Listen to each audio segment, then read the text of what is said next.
Hello, time for another review. You might notice I'm wearing the same shirt as my Netcom review. It's because I just recorded it.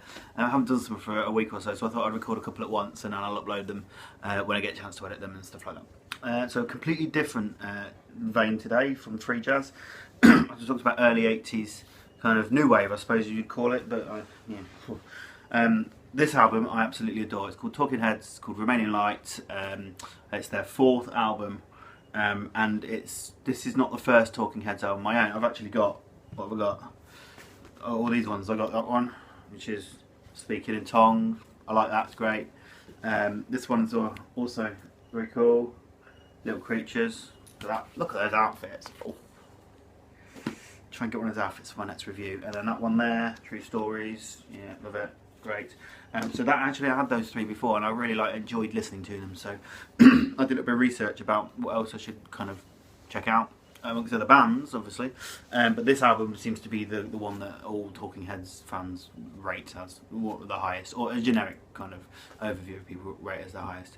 So it's called Remaining Light. You got a picture of the four of them on the front there with their faces redded out by some lovely technological, I don't know, it looks like early Photoshop, I don't know, paintbrush I think it was called. When I was at school there was a really bad one called Aurora Borealis. It was brilliant at the time, it was amazing. So this was released in 1980, so it's a couple of years before I was born. Excuse the prime cut sticker, I just don't want to take it off in case it rips it or leaves a big circular mark. I'll just keep it on there. This it wasn't a charity shop find, unfortunately. I had to pay a little bit more. I think I paid £4 for it, which if you're American I think that's about $7.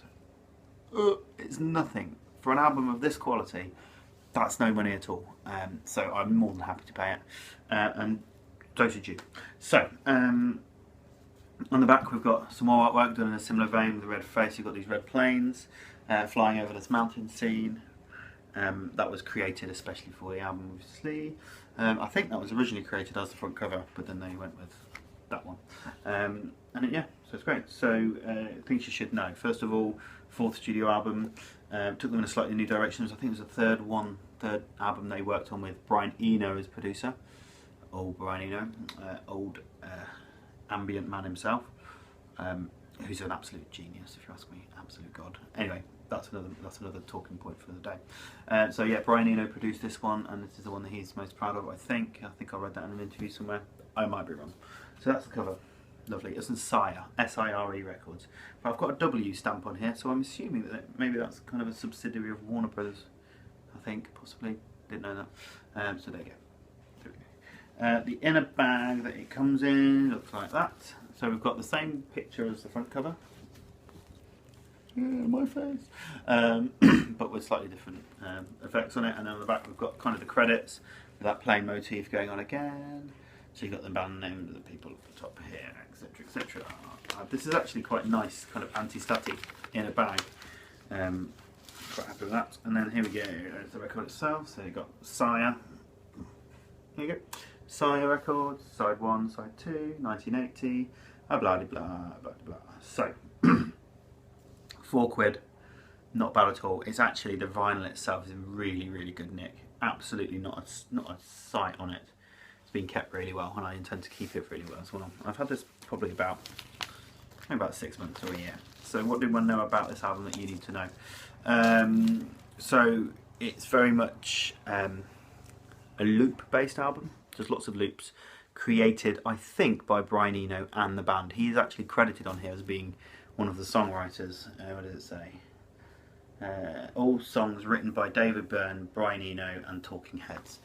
So it's very much, he was part of the band, really, I suppose, albeit not as a musician playing the instruments. I know when they went on tour with this album, they also, I think they employed another 4 or 5 musicians. That's how studio heavy it is. They were really using the studio as an instrument for it. So the songs, they're quite disjointed. They're quite repetitive. They've got a lot of riffs and hooks that just keep going and going for the entirety of the song, which I absolutely love. I think it's really interesting how they create variety in that repetitive nature of the music. I think it's an album of absolute genius. Doesn't get as much airtime as I'd like because my kids don't like it very much. They say it sounds a bit noisy. I don't think it's noisy at all. I think it's absolutely great, but I have to play it when they're in bed, and that means I have to play it quietly, which is rubbish. So yeah, quite repetitive, hook, riff, loop based.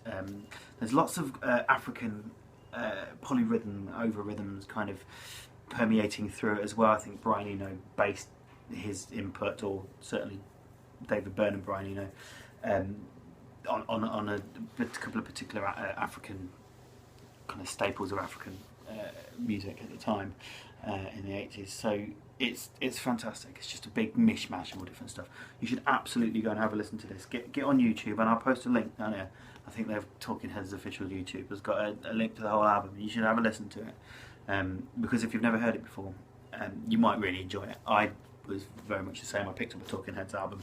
I liked it, so I bought a couple more for very cheap, and then so I spent out a little bit more on this, which was still nothing at all, because it's absolutely fantastic, and you should go and listen to it. So that's Talking Heads, Remain in Light, and that is my favourite Talking Heads album, and possibly one of my top 50 albums of all time. You don't know the top one is. I'll get to that eventually, I'm sure. Enjoy. Thank you.